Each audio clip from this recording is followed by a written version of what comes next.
என்ன பண்ணாங்க? நான் பாட்டுக்கு சிவனன்னு கடைய ஆரம்பிச்சு நான் உடைய வேலை விட்டு போயிட்டு இருக்கேன். மறுபடியும் வந்து நோன்றாங்க. டேய், என்னன்னு சொல்லி தொலைடா. நான் பிரவுன் சுகர் விற்கிறேன். நம்ம கடையில இருந்து போன பைக்ல பிரவுன் சுகர் இருந்ததா அந்த பிரச்சனை கம்ப்ளைண்ட் கொடுத்துருக்கான்.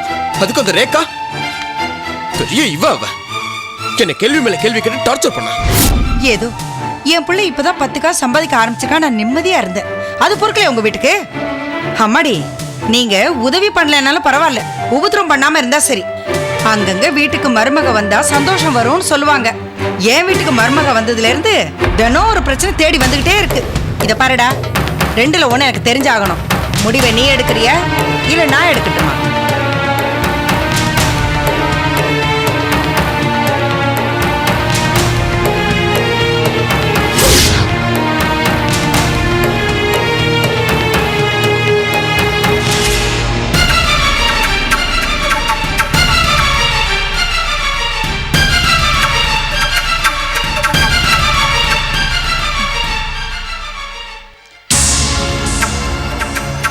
பொண்ணு எங்களை நிம்மதியா வாழ விடுங்க, இல்லன்னா சாக விடுங்க. இப்பதான் என் புருஷ கஷ்டப்பட்டு கடன் வாங்கி ஒரு பிசினஸ் ஆரம்பிச்சிருக்காரு. அது பொறுக்கலையா உங்க பிள்ளைக்கு? நான் அவரை கல்யாணம் பண்ணிக்கிறேன்னு சொன்னப்ப கஞ்சா சாக்லேட் விக்கிறதா அவர் மேல பொய்ய கம்ப்ளைண்ட் பண்ணாரு. இப்போ நாங்க கல்யாணம் பண்ணிக்கிட்டு சந்தோஷமா இருக்கோம். அது பொறுக்க முடியாம பிரவுன் சுகர் விக்கிறாருன்னு கம்ப்ளைண்ட் பண்ணிருக்காரு. இது அவருக்கே அசிங்கமா இல்ல? ஏம்மா, என்னம்மா வந்ததுல இருந்து ஏதோ பேசிட்டு போற? அங்க நடந்ததெல்லாம் பிரசன்னா என்கிட்ட வந்து சொன்னான். உங்க அம்மாவுக்கு தெரிஞ்ச மனசு கஷ்டப்படுமேன்னு தான் நான் உங்க அம்மாட்ட சொல்லலை. அவன் ஏதோ ஒரு மோட்டர் பைக்லேருந்து பிரவுன் சுகர் விழுந்துன்னு தான் கம்ப்ளைண்ட் கொடுத்தானே தவிர உன் புருஷன் மோட்டர் பைக்லேருந்து விழுந்துன்னு அவன் கம்ப்ளைண்ட் கொடுக்கல. விசாரித்த பிற்பாடு தான் தெரிஞ்சது அந்த பைக்கு உன் புருஷன் கடையிலேருந்து வந்ததுன்னு. இந்த கதையெல்லாம் பத்திரிக்கையில எழுதுனா நல்லா படிப்பாங்க, நல்லா விற்கும். அதை விட்டுட்டு என் வாழ்க்கையை நாசமாக்கணும்னு நினைச்சாரு, அவரு நாசமாயிடுவாரு. சொல்லி வைங்க.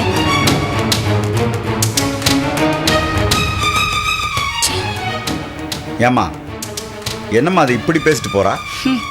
அவ என்னைக்கு நல்லா பேசிருக்கா? பிரசன்னா சொன்ன மாதிரி அவ மயக்கத்துல இருக்கா. அது என்னைக்கு தெரிய போகுதோ?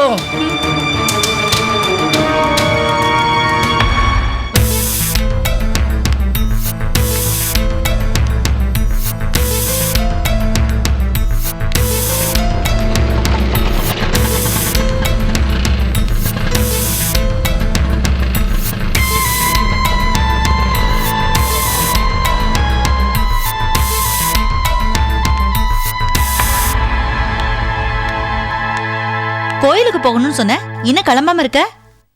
ஆமா, நீ எங்க போயிட்டு வர? வெளியே போயிட்டு வரேன். கார்ல போயிட்டு ஆட்டோல வர? கார் ரிப்பேர் ஆயிடுச்சு. மெக்கானிக்கு ஃபோன் பண்ணி சொல்லிட்டு நான் ஆட்டோல வரேன்.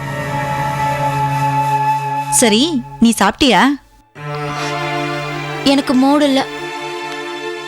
சாப்பிடறதுக்கு என்ன கவி மூடு வேண்டியிருக்கு? என் வீட்டுக்கார் ஃபோன் பண்ணியிருந்தாரு. அவருக்கு ஏதோ உடம்பு சரியில்லையா. அவருக்கு என்ன ஆச்சோ ஏதாச்சோ, அதான் அதை நினைச்சாதான் எனக்கு கஷ்டமா இருக்கு. சரியான பைத்தியக்கார பொண்ணா இருக்கியே. அவர் ஒரு ஃபோன் பண்ணியிருந்தா எத்தனை டாக்டர் வந்து நிப்பாங்க தெரியுமா? அவரை பத்தி கவலைப்பட்டுக்கிட்டு நீ சாப்பிடாம இருக்கியே. நாளைக்கு இந்த விஷயம் தெரிஞ்சா ஒன்னும் சொல்ல மாட்டாங்க. எனக்கு தான் செம்ம டோஸ் விழும். வா வா, வந்து சாப்பிடு. இத பார், நான் ஃபோன் பண்ணி சொன்னேன்னு வச்சுக்க, உன் வீட்டுக்கார மனசு ரொம்ப கஷ்டப்படும். அவர் மேல உனக்கு உண்மையிலேயே அக்கறை இருந்தா வா சாப்பிடலாம். ஆமா, அவர் எனக்கு ஃபோன் பண்ணும்போது நீ எங்க போயிருந்த? நான் என் ரூம்ல தான் இருந்தேன். இல்லையே, நான் போய் ரூம்ல பார்த்தனே, நீ அங்க இல்லையே. இங்கதான் எங்கேயாவது கிச்சன்ல இல்ல வீட்டுக்குள்ள எங்கேயாவது இருந்திருப்பேன். நீ அடிக்கடி காணாம போயிடுற. அப்படி எங்கதான் போற நீ? இந்த கேள்வி இப்ப ரொம்ப அவசியமா? வா சாப்பிட வா.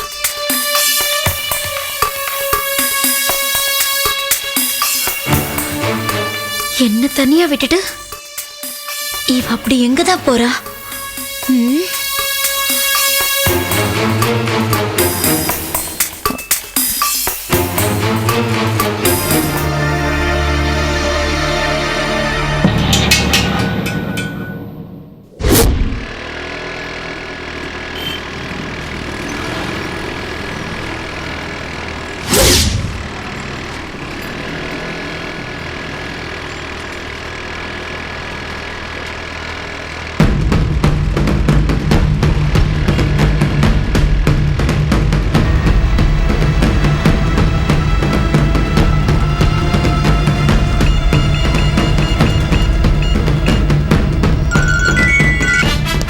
ஹலோ ஹலோ மேடம், நான் சுசிராஜ் பேசுறேன் மேடம்.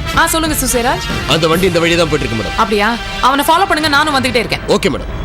Yeah.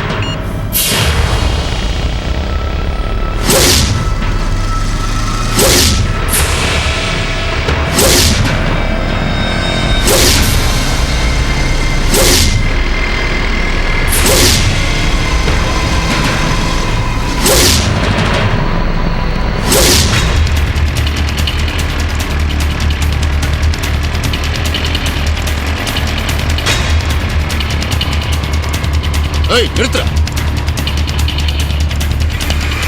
ஏய் ஏய் நிறுத்து.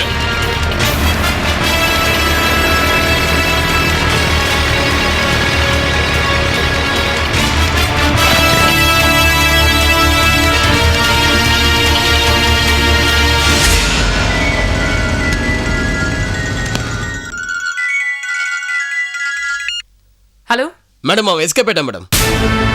அடையார் ரூட்ல தான் வந்துட்டு இருக்கான் மேடம். அடையார் ரோட்லையா? ஓகே, நீங்க ஃபாலோ பண்ணுங்க, நான் அவனை கட் பண்றேன்.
பெரிய ஹீரோ நினைப்பா?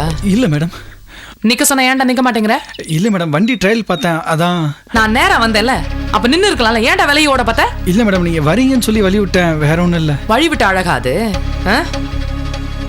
வண்டியில என்ன இருக்கு? இல்ல மேடம், வண்டியில ஒண்ணும் இல்ல மேடம். நகரு. இல்ல மேடம், ஒண்ணுமே இல்ல மேடம். நகரு. இல்ல மேடம். ஓங்கி உன்னை விட்டு.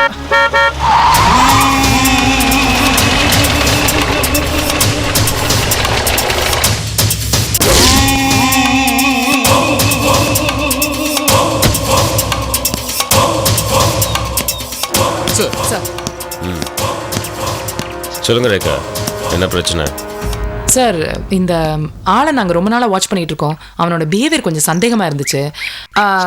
அவனை வண்டி நிறுத்த சொன்னோம், போலீஸை பார்த்து பயந்து ஓடுறான் சார். ஸோ பப்ளிக் பயப்படுற அளவுக்கு நீங்கள் நடந்துக்கிறீங்க. சார், தப்பு செய்யற வந்தானே சார் போலீஸை பார்த்து பயந்து ஓடுவாங்க. என்ன தப்பு பண்ணியிருக்காரு? இவன் கஞ்சா கடத்துறான்னு எனக்கு சந்தேகமாக இருக்கு சார். யார் சொன்னது?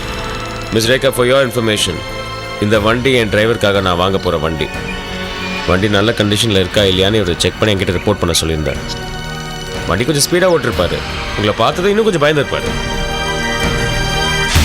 அவ்வளோதான் இல்லையாப்பா? ஆமா சார். சார், நான் வண்டியை கொஞ்சம் செக் பண்ணிடுறேன் சார். மிஸ் ரேகா, நான் தான் உங்கள் சுப்பீரியர் ஆஃபீஸருங்கிறத நீங்கள் அடிக்கடி மறந்துடுறீங்க. சார், நான் நார்கோட்டிக்ஸ் பீரோக்கும் இன்ஃபார்ம் பண்ணிட்டேன் sir. Just stay out of this. Sir, they are on their way, sir. நான் பார்த்துக்கிறேன். Got it? Sir. நீ கிளம்பு. ரொம்ப நன்றி சார். வரேன் சார்.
டேய், எந்த தப்பு செய்தாலும் மாட்டிக்காம செய்யணும்னு அன்னைக்கே கௌசிக் சார் சொன்னார்ல.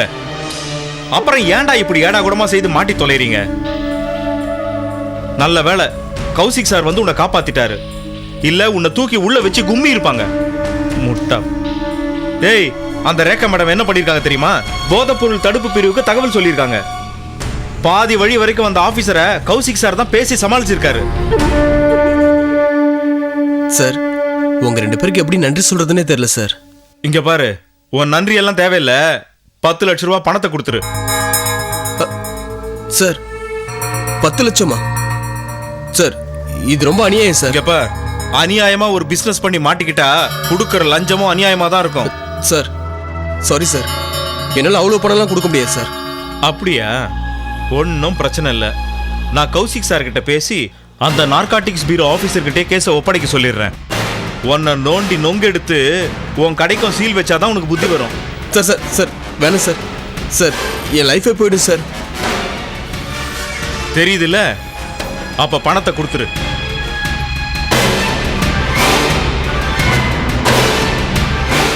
இங்க பாரு, இப்ப யோசிச்சு எந்த பிரயோஜனமும் இல்ல. இத தப்பு செய்யறதுக்கு முன்னால யோசிச்சிருக்கணும். என்கிட்ட இருக்க பைக்கு எல்லாத்தையும் வித்தா கூட 10 லட்ச ரூபா தான் சார் தேரும். எல்லாத்தையும் உங்ககிட்ட கொடுத்துட்டு நான் என்ன சார் பண்றது? கொஞ்சம் கம்மி பண்ணி கூடாதா சார்? என்னடா நான் என்னமோ என்ன கேட்கற மாதிரி பேரம் பேசிக்கிட்டு இருக்க? நார்காட்டிக்ஸ் பீரோ ஆபீசர்ஸே 4 பேரு. 10 லட்சம் கூட கொடுக்கலாம் எப்படிடா? இத பார், பணம் முக்கியமா இல்ல நீ முக்கியமான்னு முடிவு பண்ணிக்க.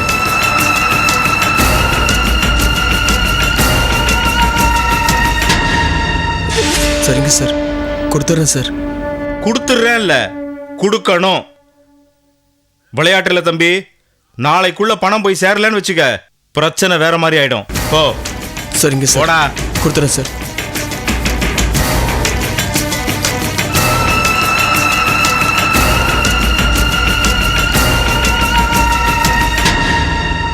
சார், நான் சுதாகர் பேசுறேன் சார். நான் பேசிட்டேன் சார். பணம் கொடுக்குறேன்னு சொல்லிட்டான். Okay sir, okay.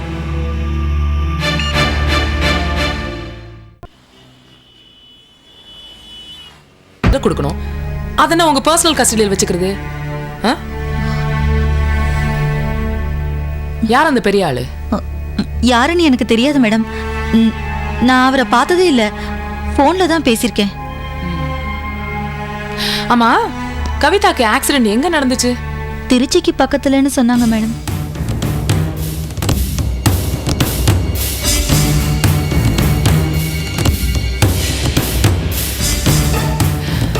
இந்த ஆக்சிடென்ட் எப்ப நடந்துச்சு? அது எனக்கு தெரியாது மேடம். 4 வருஷத்துக்கு முன்னாடி டிசம்பர் மாசம் டிசம்பர் 15ஆம் தேதியிலிருந்து தான் நான் அந்த பொண்ணு கூட இருக்கேன். மேடம், நான் பவித்ரா எழுதின டைரியை படித்தேன். டிசம்பர் மாதம் 10ஆம் தேதி திருச்சி ஹாஸ்டல்லேருந்து வரும்போது தான் ஆக்சிடென்ட் ஆயிருக்கு. ஆக்சிடென்ட் ஆகி ஹாஸ்பிட்டலுக்கு போகும்போது தான் பெரிய மனுஷங்க கிட்ட மாட்டியிருக்காங்க. ஸோ இந்த கவிதாங்கிறவங்க தான் உங்க தங்கச்சி பவித்ரா மேடம். அதுல எந்த டவுட்டும் இல்லை மேடம்.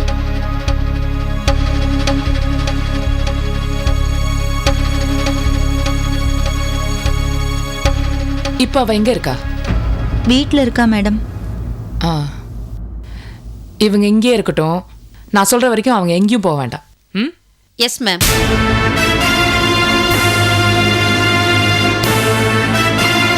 வாமா.